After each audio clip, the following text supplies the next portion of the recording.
Coucou, j'espère que vous allez bien. Alors aujourd'hui pour cette nouvelle vidéo, comme c'est écrit dans le titre, j'avais envie de vous parler de comment garder sa motivation pour apprendre le japonais. Parce que en réalité, c'est pas si évident et c'est vrai que c'est une langue qui est tellement différente de notre langue latine qu'est le français que finalement c'est beaucoup de par cœur, on va pas se cacher, ne serait-ce que pour l'écriture, savoir comment lire et écrire. C'est déjà beaucoup de par cœur d'entrée de jeu, donc c'est pas comme par exemple l'italien ou l'espagnol où on peut tenter déjà d'entrée de jeu d'essayer d'un petit peu choper des mots, etc. Alors il y a certains mots qui ressemblent au français, ça c'est pas un problème. Au niveau de la prononciation, ça y ressemble énormément. Par exemple, comme on a pu le voir dans la vidéo précédente, le caramel qui se dit caramelu. C'est relativement identique, ça peut se deviner. Le problème c'est surtout l'écriture. Voilà, d'entrée de jeu, il y a un truc qui bloque, c'est l'écriture qui fait qu'on peut avoir du mal à débuter et surtout avoir du mal à continuer et à garder la motivation d'apprendre le japonais. Et du coup, j'avais vraiment envie de vous partager mes manières à moi pour vraiment rester motivée. Parce qu'en réalité, en fait, si j'avais appliqué ces conseils bien plus jeune, peut-être qu'aujourd'hui je saurais parler japonais plutôt couramment.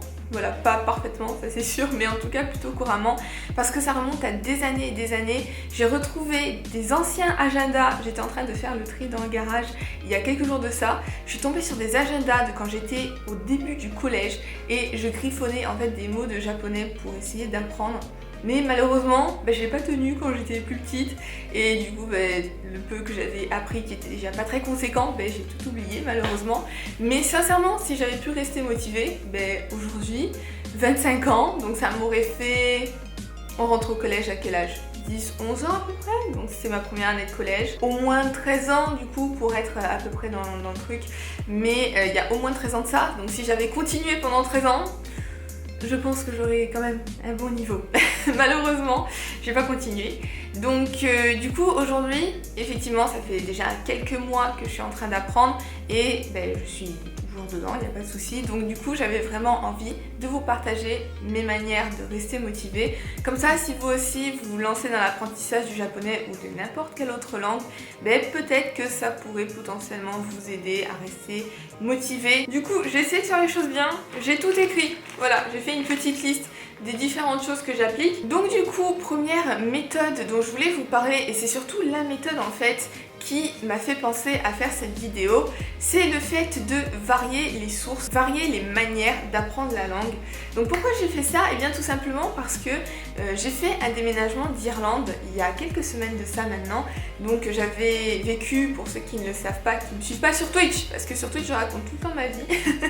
Pendant les streams, je passe à peu près on va dire les 3/4 du temps à raconter ma vie. Donc d'ailleurs, si vous voulez me suivre sur mes streams, je stream du mercredi au samedi pour le moment.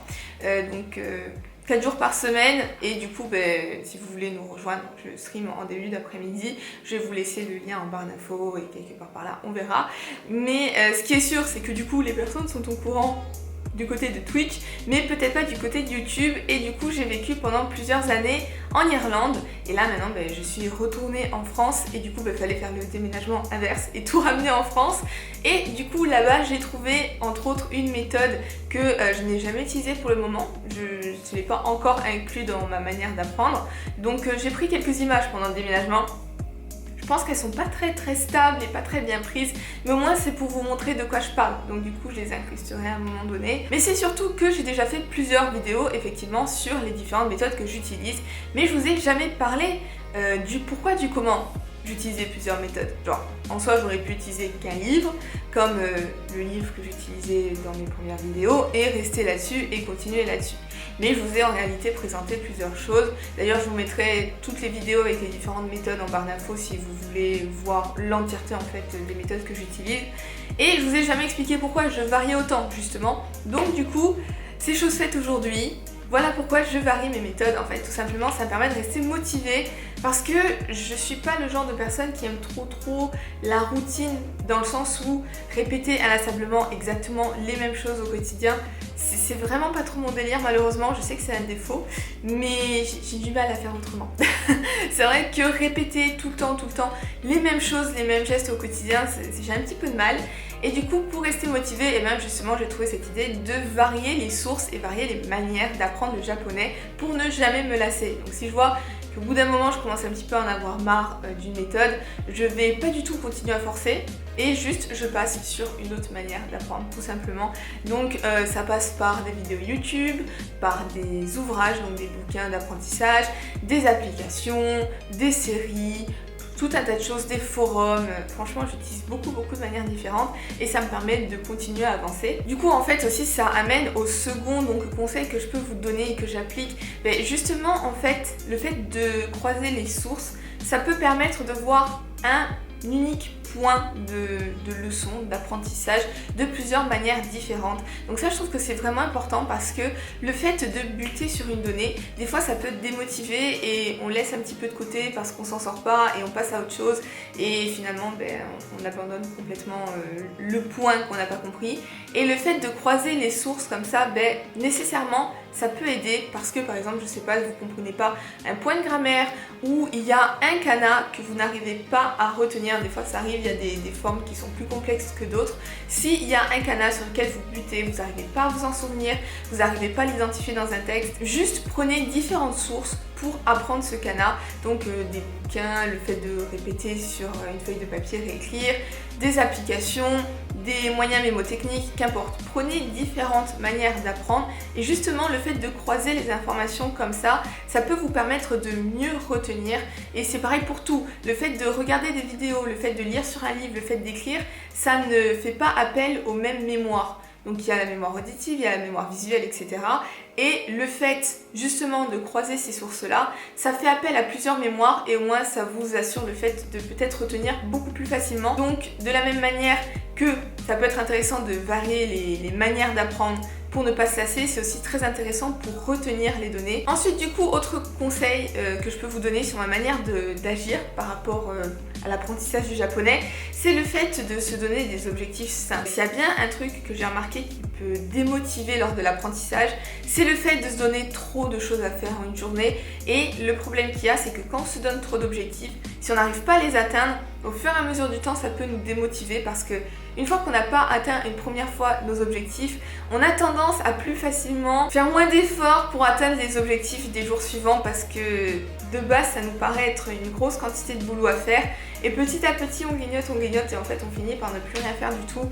Il vaut mieux prendre le problème complètement à l'envers et se donner des objectifs très simples, très petits en fait au quotidien ou à chaque jour que vous voulez apprendre le japonais parce que il vaut mieux avoir des petits objectifs et si on a le temps, avancer dans les objectifs qu'on s'est donnés pour plus tard et tout décaler en fait, plutôt que l'inverse. Parce que justement, en ayant des petits objectifs facilement atteignables, il n'y a pas de problème, on peut les faire suffisamment rapidement. Et justement, le fait d'avoir suffisamment de temps pour peut-être potentiellement faire d'autres objectifs qui étaient dédiés à d'autres jours, ça nous donne cette sensation et ce sentiment d'avancer plus vite. Et même de manière générale, en fait, en réalité, on avance plus vite. Parce qu'il vaut mieux des petits objectifs par jour, vraiment se focaliser sur un point et bien le comprendre, que vouloir apprendre trop de choses et finalement ne rien retenir. Autre chose que je fais et qui pour le coup est pas mal, on va dire, donné comme conseil par tout le monde de manière générale, c'est le fait de s'entourer de la langue en fait. Donc ici notamment c'est le japonais, mais bien entendu ça marche pour toutes les langues. Il faut s'entourer dans son quotidien de japonais, surtout quand on n'habite pas dans une zone ou dans un pays où on peut avoir accès à des personnes pour parler avec nous en japonais. Donc que ce soit des japonais, on va dire, dont c'est la langue maternelle bien entendu, ou même des personnes qui veulent apprendre avec nous. Sincèrement, quand on n'est pas entouré, qu'on ne peut pas entendre la langue au quotidien, c'est très difficile d'avancer parce que tout ce qu'on apprend, il n'y a aucun moyen de l'appliquer et de ce fait, eh bien, on peut très vite oublier ce qu'on a appris quelques semaines auparavant. Donc vraiment, ce qui est important, c'est de s'entourer de la langue, écouter des séries en VO, écouter des musiques et lire les textes, essayer de les comprendre un petit peu, lire des petites histoires courtes dédiées aux enfants, histoire qu'il n'y ait que des kanas simples, etc. Et puis voilà, pour commencer, c'est le plus simple. Même si vous ne comprenez pas l'histoire, hein, sincèrement, même si vous ne comprenez rien de ce qui est écrit, le fait de commencer à essayer de reconnaître et de déchiffrer les kanas dans un texte, même si vous ne comprenez rien à ce qui est dit, au moins vous exercez votre cerveau à reconnaître les différents kanas et donc à les traduire en son le plus rapidement possible. Voilà, toutes ces manières-là de vous entourer du japonais au quotidien, Franchement, c'est la meilleure manière d'agir parce que du coup, au fur et à mesure du temps, peut-être qu'au début, avec la VO sous-titrée français, vous allez juste lire les sous-titres, mais peut-être avec le temps, vous allez commencer à reconnaître quelques mots dans les phrases et justement, en fait, pouvoir exercer votre cerveau à reconnaître des mots en fait en japonais. Il n'y a que comme ça, malheureusement, que vraiment on peut sceller tout ce qu'on a appris.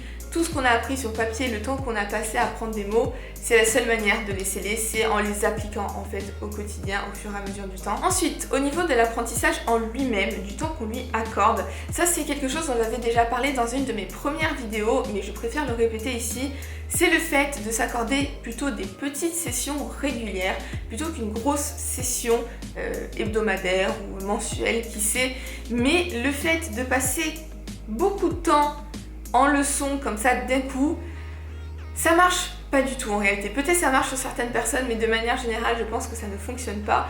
Il vaut mieux faire des sessions beaucoup plus régulières, quitte à accorder même 10 minutes par jour. 10 minutes, c'est rien, ça semble rien, mais ça peut vraiment vous aider à avancer parce que vous voyez que quelques points, mais au moins vous pouvez vous en souvenir.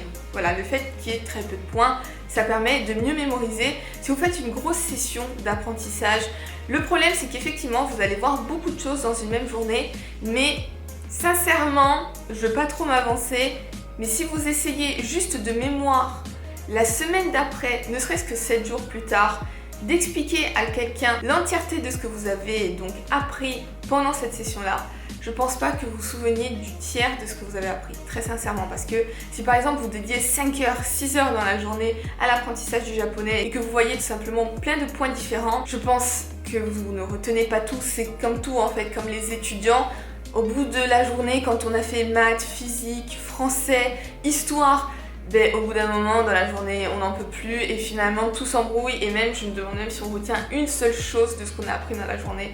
Il y a trop de choses, trop de matière, trop d'heures qui sont en fait accumulées à devoir apprendre des données. Le cerveau, il y a plein d'études qui ont été faites là-dessus. Le cerveau humain, il ne peut pas accumuler autant de données en une seule journée.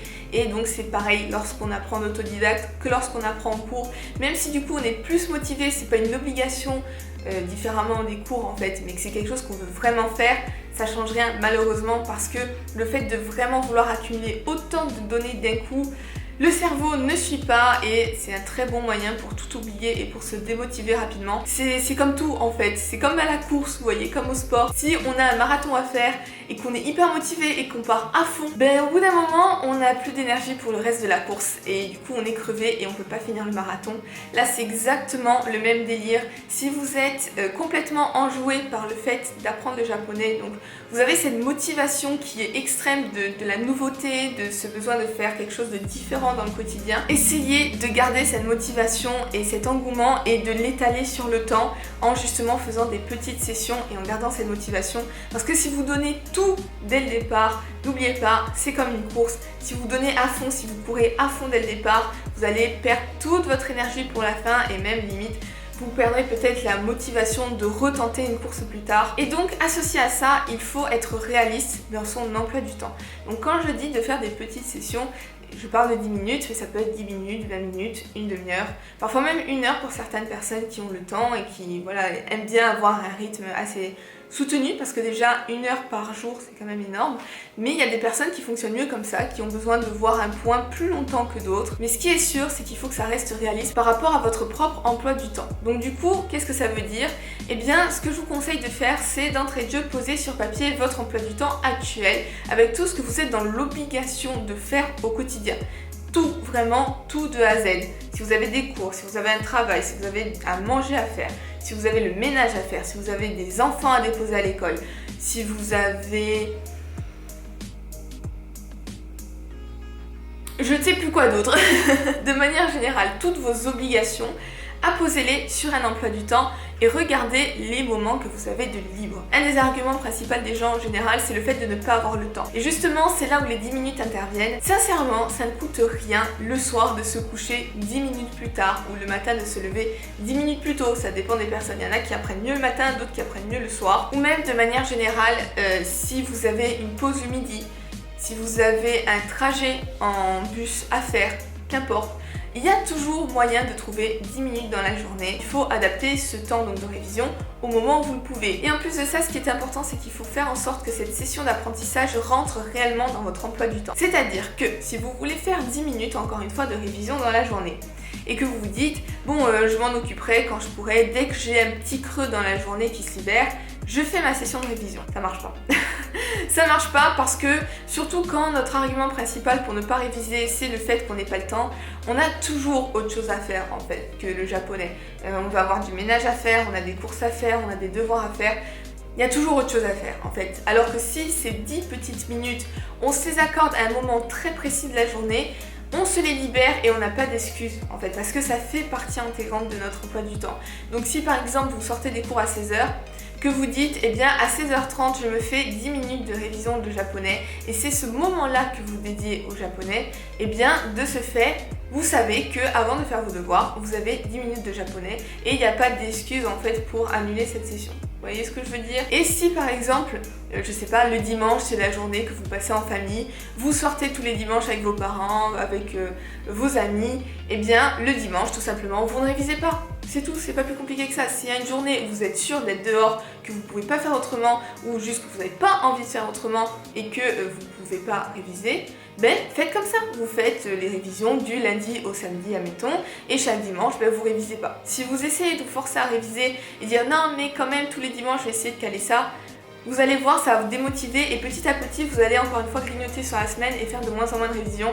Mieux vaut un planning strict avec moins de jours qu'à essayer d'en faire trop et encore une fois se démotiver. C'est pareil que pour les autres points, c'est toujours la même chose, il vaut mieux des objectifs qui sont réalistes et réalisable plutôt que d'essayer d'en faire trop et finalement de ne rien faire du tout. Autre chose encore du coup qui est par rapport à la manière de réviser, il faut que les conditions de travail soient adaptées à vous. Encore une fois, c'est ce que je disais tout à l'heure.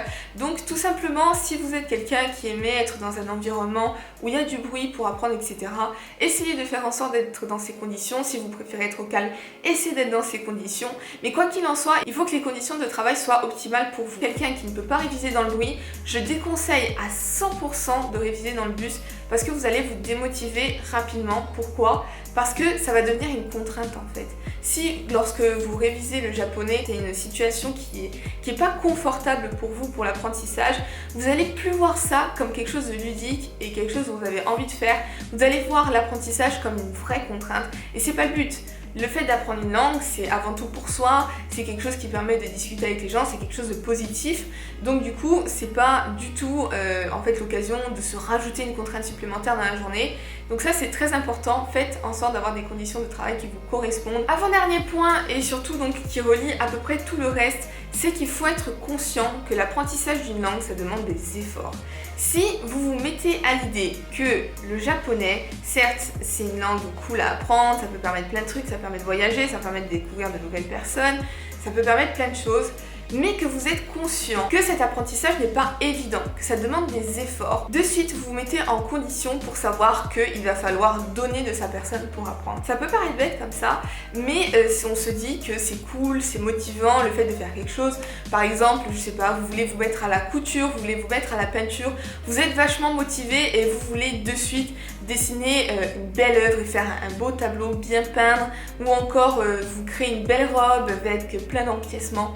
Qu'importe la situation, quand vous avez une nouvelle activité, vous voulez de suite pouvoir faire bien les choses, mais on se rend vite compte qu'en fait c'est pas si évident. Quelqu'un qui va acheter une machine à coudre, elle achète du tissu, elle a une idée en tête, elle veut se faire une belle veste par exemple, et en fait elle se rend compte qu'il y a beaucoup de difficultés, de points sur lesquels il faut réfléchir, de problèmes avec la couture où il faut recoudre, découdre, remesurer, recouper. Bref, ça demande énormément d'étapes, ça se fait pas en 2 heures et malheureusement il y a des personnes qui peuvent être démotivées par ça, par le fait qu'en fait c'est pas si évident que ça. Donc justement, si on part du principe que c'est pas évident, qu'on est conscient que ça demande beaucoup d'efforts, ça rend les choses beaucoup plus simples d'entrée de jeu. Au début, vous n'allez pas pouvoir taper la discussion à quelqu'un d'entrée de jeu, mais une fois que vous aurez fait tous ces efforts et que vous serez arrivé au stade où justement vous commencez à comprendre ce qu'on vous dit, vous êtes susceptible de répondre, vous êtes susceptible de lire un texte, il y a ce gain de motivation qui arrive parce que vous avez fait tous ces efforts pour quelque chose et c'est ultra gratifiant quand ça arrive. Donc justement, c'est hyper important d'être conscient de tout ça. Et enfin, dernier point que je voulais aborder avec vous, je vous parlais plutôt du fait de pouvoir apprendre le japonais avec quelqu'un, que ça aide énormément, le fait de pouvoir discuter en japonais, soit avec une personne dont c'est la langue maternelle, soit avec une personne qui apprend comme vous. Eh bien, c'est vrai que ça aide énormément, mais on n'y a pas forcément accès. C'est compliqué de trouver autour de soi des personnes qui ont les mêmes centres d'intérêt que nous, surtout quand on apprend une langue de ce type. Et du coup, ce que je voulais vous dire, c'est qu'on a donc le Discord. Donc ça, c'est hyper cool et c'est super important. Pourquoi? Donc j'en avais déjà parlé dans une autre vidéo où je parlais donc du Discord et de pourquoi j'apprenais la langue. Et justement, en fait, ce Discord s'est quand même développé, mais surtout du côté Twitch. Donc les gens viennent papoter sur le Discord tout simplement, et ça c'est vraiment top, c'est vraiment cool parce que ça permet de vraiment pouvoir discuter en communauté. Mais le souci, c'est que la partie sur le japonais n'est pas vraiment utilisée. Donc les personnes qui me suivent sur Twitch ne me suivent pas pour le japonais. Il y a quelques personnes qui apprennent le japonais aussi, mais c'est absolument pas le sujet principal des streams. Donc du coup, de ce fait, ils ne viennent pas sur le Discord pour le japonais, ça semble logique. Et du coup, cette section est un petit peu mise à part et je trouve ça vraiment dommage. Ça me rend un petit peu triste dans le sens où on pourrait vraiment s'entraider justement à apprendre la langue via le Discord. Donc il y a un salon où on pourrait discuter en vocal, mais il y a aussi un salon pour ceux qui n'aiment pas le vocal d'écriture, donc un salon tout court où on écrit, on peut papoter par texte. Et il y a aussi un salon sur les échanges d'expériences vis-à-vis du Japon, ceux qui veulent partir, ceux qui sont déjà partis, bref. Plein de choses vis-à-vis de la culture nippone de manière générale, mais surtout le fait d'apprendre ensemble. Et du coup, c'est pour ça que je vous invite grandement à aller rejoindre le Discord pour ça. Ça nous permettrait d'apprendre ensemble et d'avancer ensemble et ce serait beaucoup plus simple pour chacun. Donc du coup, c'est pour ça que j'en parle, parce que je pense que c'est une énorme source de motivation quand on est plusieurs à apprendre et qu'il y a les autres qui sont en train d'avancer. En fait, ça nous pousse à avancer. Vous voyez ce que je veux dire? Ça nous tire vers le haut et ça nous incite à nous aussi faire en sorte d'apprendre du vocabulaire, d'apprendre des choses et évoluer et petit à petit, en fait, de passer peut-être à un salon Discord écrit où on écrit en français pour s'entraider, etc. à un salon où on se met de plus en plus à parler en japonais et vraiment ça nous aidera à évoluer. Donc voilà, c'est pour ça que j'en parle. Je pense que ça pourrait être vachement cool de développer cet aspect-là du Discord. Donc du coup, ce que je fais, c'est que je vais vous mettre l'invitation en barre d'infos. Donc pour ceux qui n'utilisent pas le Discord et qui ne connaîtraient pas ce support, en fait, c'est un genre de réseau social qui est constitué de différents salons de chat. Donc pour un unique Discord, une unique personne, il y a donc plusieurs salons. Et en vous connectant via l'invitation, ça vous donne accès à tous ces salons-là. Et du coup, il y a tout simplement des salons qui sont dédiés au japonais. C'est hyper simple, hein. Une fois qu'on est dessus, c'est hyper clair, c'est hyper facile à comprendre en fait. Donc c'est juste une prise en main à faire pour ceux qui ne connaîtraient pas Discord. Il faut s'inscrire dessus et à partir de là, c'est assez simple. Du coup, voilà, je pense que j'ai tout dit. Je tenais vraiment à papoter par rapport au Discord parce que c'est vraiment un point important et qui permettrait à chacun, aussi bien moi que les autres, de pouvoir avancer dans la langue de manière beaucoup plus ludique et puis il y aurait un échange, etc. Donc c'est pour ça que je tenais vraiment à en parler. Et donc voilà, je pense que j'ai parlé de tout. Je suis vraiment contente parce que j'avais vraiment envie de partager avec vous mes manières de me motiver, donc je croise vraiment les doigts et j'espère vraiment que ça pourra vous aider à vous motiver aussi, que ce soit pour l'apprentissage du japonais comme dans n'importe quelle autre langue. Donc du coup, je vous laisse ici, j'espère sincèrement que cette vidéo vous aura plu et du coup je vous retrouve très vite pour une prochaine vidéo où très certainement je vous parlerai d'autres méthodes encore d'apprentissage. J'ai découvert d'autres supports récemment que j'utilise vraiment au quotidien pour apprendre le japonais qui sont vachement cool et surtout vachement utiles, qui m'aident énormément. Et depuis que j'ai ces supports là, j'avance 3 fois plus vite qu'avant. Donc du coup, je vais vraiment vous faire ces vidéos là dans les semaines à venir. Il y aura 2 vidéos et j'espère que ça vous aidera vous aussi à apprendre parce que sincèrement, ces découvertes là, au top. Je suis trop contente. C'est les meilleures méthodes que j'ai trouvées jusqu'à maintenant. Voilà. Donc j'ai hâte de vous en parler. Donc du coup, je vous laisse réellement cette fois-ci et du coup, je vous retrouve très vite pour une prochaine vidéo. Merci d'avoir regardé celle-ci et donc à la prochaine. Ciao ciao.